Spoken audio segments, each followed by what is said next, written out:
এদিকে সিয়াম ভাই এদিকে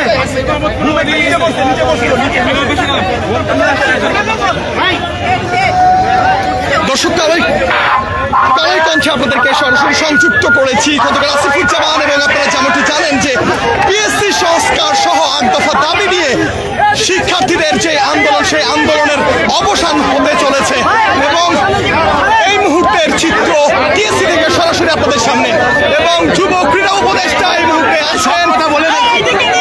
আছেন টিএসসিতে রাজু ভাস্কর্যে এবং সেখান থেকে আপনাদের সামনে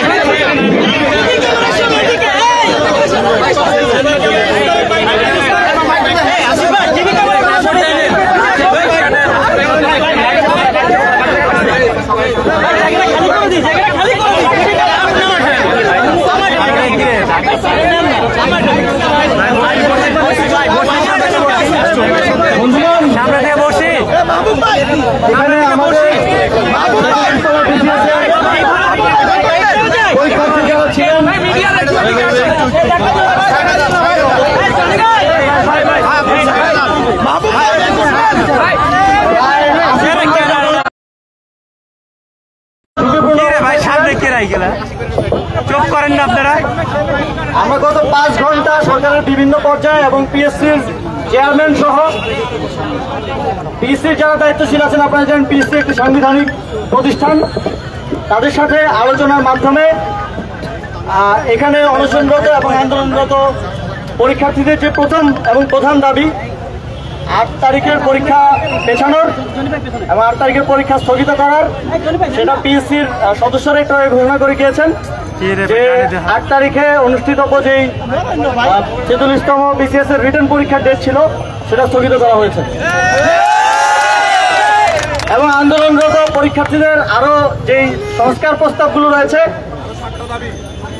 সরকারের একটা উচ্চ পর্যায়ের কমিটি রয়েছে এবং আমাদের মাননীয় বিদ্যুৎ উপদেষ্টা ফাজুল কবির খান ভাইকে সেটার দায়িত্ব দেওয়া হয়েছে।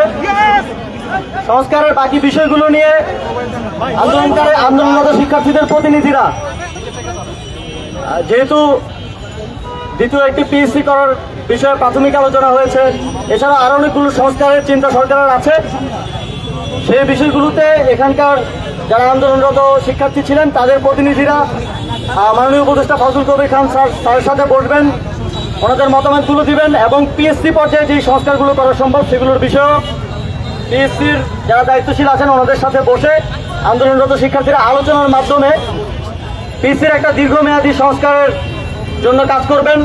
আমরা বিশ্বাস করি আগামী দিনে সর্বোচ্চ স্বচ্ছতা এবং নিরপেক্ষতার সাথে নিয়োগ প্রক্রিয়া সম্পন্ন করার জন্য যথাযথ সংস্কারের মাধ্যমে এবং শিক্ষার্থীদেরকে এই সংস্কারের সাথে কার্যক্রমের সাথে তাদের অংশগ্রহণ নিশ্চিতের মাধ্যমে আগামী অন্তত যাতে আরো 20-30 বছর বাংলাদেশে এই যে নিয়োগের যে প্রক্রিয়া, যে নিয়োগকে কেন্দ্র করে এই গণঅভ্যুত্থান, সেই নিয়োগের প্রক্রিয়া স্বচ্ছতা এবং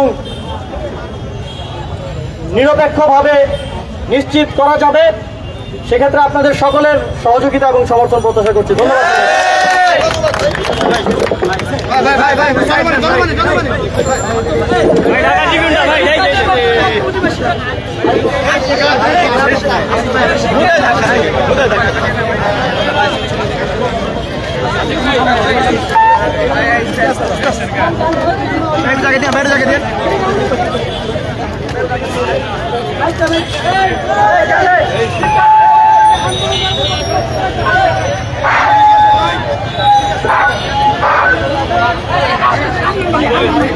ভাই মধ্যে আসেন না,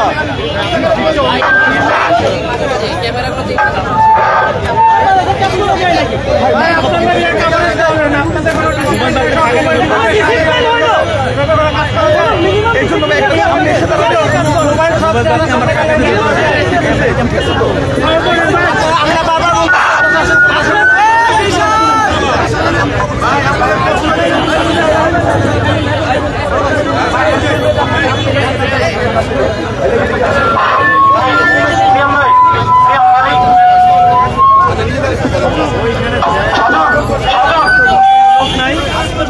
সবাই চলে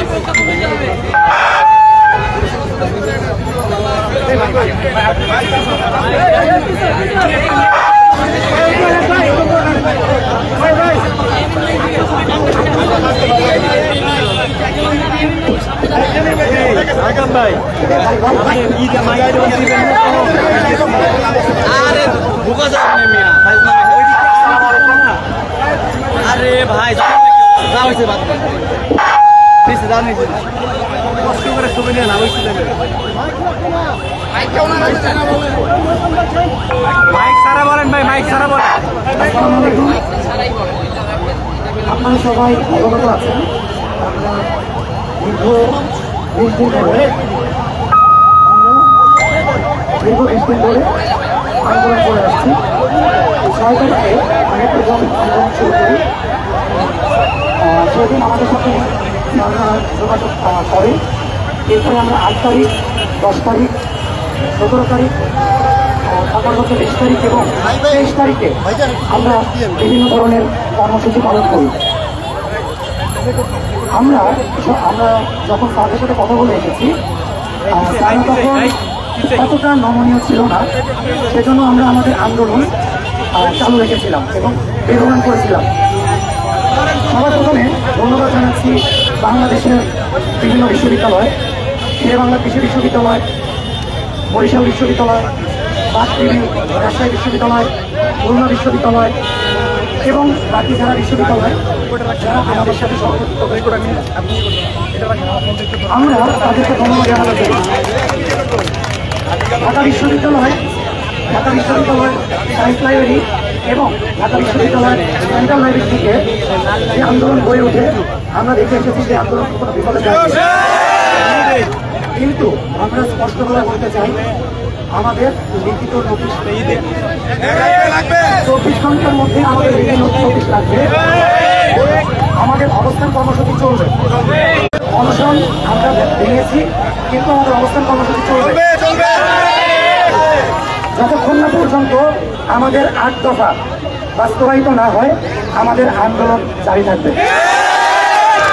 8 দফার একটা দফাও যদি পূরণ না হয় আমরা আন্দোলন থামাবো না। আমাদের আন্দোলন চলবে যতদিন না পর্যন্ত 8 দফা বাস্তবায়িত না হচ্ছে। ভাই শুধু বলবেন যে চেয়ারম্যান সাহেব কি বলে গেছে আসলে শুধু বলেন ভাই যুক্ত হবে না, সামনে যুক্ত হবে না, আপনি স্থির দাঁড়ায় বলেন সামনে যুক্ত হবে না।